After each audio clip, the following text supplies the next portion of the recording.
अस्सलाम वालेकुम। Creative writing course में बात हो रही है पार्ट्स ऑफ स्पीच की, यानी कि जो वो नट्स और बोल्ट्स जिससे कि लैंग्वेज बनती है। अगर हमने अच्छी लैंग्वेज यूज़ करनी है तो we need to know these nuts and bolts as well. इसमें नाउन्स, वर्ब्स, एडजेक्टिव्स, एडवर्ब्स ये सब शामिल होते हैं और इसके अलावा भी कुछ और। आज का हमारा इस सेशन का मौजू है एडवर्ब्स। और एडवर्ब्स वो पार्ट्स ऑफ स्पीच हैं जिसको कि आपने इस्तेमाल करना है उसी तरह जैसे किसी और को आप करते हैं, you make a careful selection. लेकिन इसका सिर्फ मसला ये है कि जो भी उस्ताद हैं लिखने के, वो ये कहते हैं कि एडवर्ब्स को कम अज़ कम यूज़ करें। एडवर्ब्स वो लफ्ज़ होते हैं जो वर्ब्स को डिस्क्राइब करते हैं, तो वो ये कहते हैं कि आप वर्ब ही कोशिश करें कि ऐसा चूज़ कर लें कि आपको एडवर्ब की कम अज़ कम इस्तेमाल करने की ज़रूरत पड़े। क्योंकि राइटिंग में जैसे कि इम्तिहान देने के लिए हम कोशिश करते हैं लंबे-लंबे सफ़े भरें, जब हम क्रिएटिव राइटिंग करते हैं तो उसमें इसके बिल्कुल बरअक्स है। उसमें रिक्वायरमेंट ये है कि आपका जो मवाद है वो बिल्कुल कंसाइज़ और क्रिस्प और मुख्तसर और पढ़ने में क्विकली पढ़ा जाए, क्योंकि वो उसमें कोई फालतू के वर्ड्स या कोई ऐड ऑन्स या कोई एक्सेस बैगेज ना हो। तो एडवर्ब्स कई दफ़ा वो फालतू का बोझ बन जाते हैं, तो इसलिए ये ज़रूरी है कि इनको देखें कि बेहतर तरीका इनको इस्तेमाल करने का क्या हो सकता है। एडवर्ब्स की कुछ अक़साम हैं। एक तो एडवर्ब्स ऑफ मैनर हैं, ये आपको अलग-अलग कतन याद रखने की ज़रूरत नहीं कि 4 कौन-सी अक़साम हैं या कौन-सी किस्म के अंदर कौन-सा आता है। ये सिर्फ़ इसलिए कि आप इनको इस्तेमाल करते हुए ये देख लें कि ये गैर ज़रूरी तौर पे आप ना करें। You don't have to remember the classifications as such. ये एक जुमला है, he hurriedly put the knife back in his pocket. ये उसने जब नाइफ पॉकेट में डाली तो कैसे डाली? हरिडली। या हो सकता है कॉशियसली का लफ्ज़ होता है, यानी एहतियात से।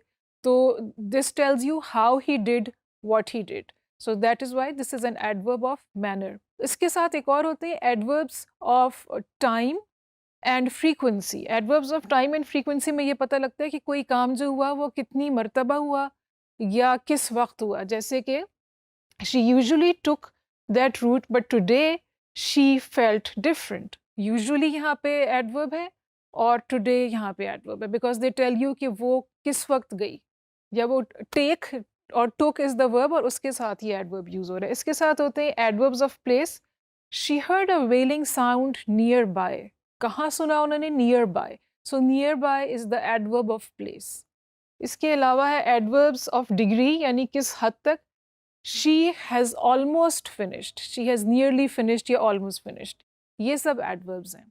ये जस्ट टू बी माइंडफुल कि these are the words that you need to use but not use unless you absolutely really need to. देखते हैं कि इनको हम रिप्लेस कैसे कर सकते हैं। When not to use adverbs, for example, people at the cafe turn around to look when he laughed loudly. Laughed is the verb and laughed loudly जो है वो एडवर्बियल फ्रेज़ है। लाउडली उसमें एडवर्ब है, यानी कि इससे हमें पता लग रहा है कि वो ज़ोर से हँसा। बजाय इसके कि हम लाफ्ड लाउडली कहें, we can replace that with the word guffawed. Guffawed का मतलब होता है जिसको हम उर्दू में कहते हैं कहकहा लगाना। तो बजाय ये कहने कि वो ज़ोर से हँसा, हम ये अगर कह दें कि उसने कहकहा लगाया, तो वो एक ही लफ्ज़ में बात भी हो जाएगी, वो कम वर्ड्स भी यूज़ होंगे और एक कंप्लीट पिक्चर सुनने वाले के, पढ़ने वाले के दिमाग में आएगी। So this is how you can have a stronger verb so that you don't need adverbs in the first place. इसके साथ एक और ये सेंटेंस है, she walked idly in this narrow streets. Walking idly बेमकसद घूम फिरने को, टहलने के लिए वर्ड होता है wandered. So instead of saying walked idly, आप कहें she wandered in the narrow streets, and that completes the meaning. That's a richer, nicer way of saying it, and you're cutting down on words and you're not using an unnecessary adverb. क्योंकि adverb के इस्तेमाल के ऊपर उस्तादों की तरफ से कुछ पाबंदी है कि गैर ज़रूरी तौर पे ना इस्तेमाल किए जाएं, क्योंकि ये उस तरह सेंट्रल नहीं होते किसी टेक्स्ट के लिए जैसे कि नाउन्स और वर्ब्स होते हैं। अच्छा, इस तरह एक और सेंटेंस है, she entered carefully so he wouldn't wake up. इसके एंटर्ड केयरफुली के बजाय आप कर सकते हैं she tiptoed so that he would not wake up. तो इस तरह से आपने एंटर्ड केयरफुली के बजाय आपने कर दिया टिपटो करते हुए गया, या कोई और उसके लिए लफ्ज़ आप यूज़ कर सकते हैं जो कि एक ही लफ्ज़ में वर्ब ही में वो एडवर्ब वाली बात भी कवर हो जाए, वो नीड भी कवर हो जाए। यूजिंग एडवर्ब्स पावरफुली, अब ऐसी बात तो नहीं है, they are parts of speech, they have to be used sometimes and it's important to know how to use them powerfully. उनको अच्छी तरह कैसे यूज़ कर सकते हैं। पाउलो कोएल्हो एक बहुत मशहूर ऑथर है, द अल्केमिस्ट इनकी एक किताब है, अगर आपने नहीं पढ़ी तो आई वुड हाईली रिकमेंड कि वो पढ़ें। और भी इनकी किताबें हैं। This is taken from Paulo Coelho's the manual of the warrior of light. इसमें उन्होंने कहा है, yes life is insane but the great wisdom of the warrior lies in choosing his insanity wisely.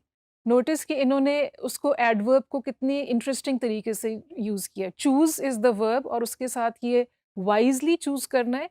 किस चीज़ को वाइजली चूज़ करना है? अपनी insanity को, यानी अपनी दीवानगी को आपने अक्लमंदी से चूज़ करना है।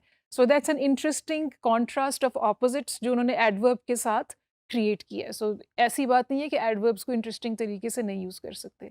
और जितना आप खुद पढ़ेंगे, अपना मुताला एक्सपैंड करेंगे, उतनी ज़्यादा आप फ़ेमिलियर होंगे कि इंटरेस्टिंग तरीक़ों से वर्ड्स को या जो भी हैं, नाउन्स हैं, वर्ब्स हैं, एडवर्ब्स हैं, आप उनको कैसे यूज़ कर सकते हैं। एक और ये आपके लिए सैंपल है, chicken soup for the soul की एक सीरीज़ है। उस सीरीज़ में बहुत सारी डिफरेंट टॉपिक्स के ऊपर किताबें हैं। चिकन सूप यानी कि यखनी, जो आपकी बॉडी को अच्छा करती है, हेल्दी करती है, लेकिन ये है chicken soup for the soul, यानी आपके दिल और दिमाग और रूह के लिए। तो इसमें कहानियाँ छोटी-छोटी, कुछ बड़ी, बहुत अच्छी कलेक्टेड हैं, जो डिफरेंट लोगों ने कंट्रीब्यूट की होती हैं। Again this is a very good series, chicken soup for the soul to read. इसमें डिफरेंट हैं, chicken soup for the children's soul है, for the pet lovers soul है। This one is for the couples soul. इस वाली किताब में couples से मुताल्लिक या किसी जोड़ों से मुताल्लिक कहानियाँ सारी थी, उसमें से एक ये एक्सर्प्ट है। That's when I heard them 25 first grade voices trying desperately to hit notes that were 5 years away.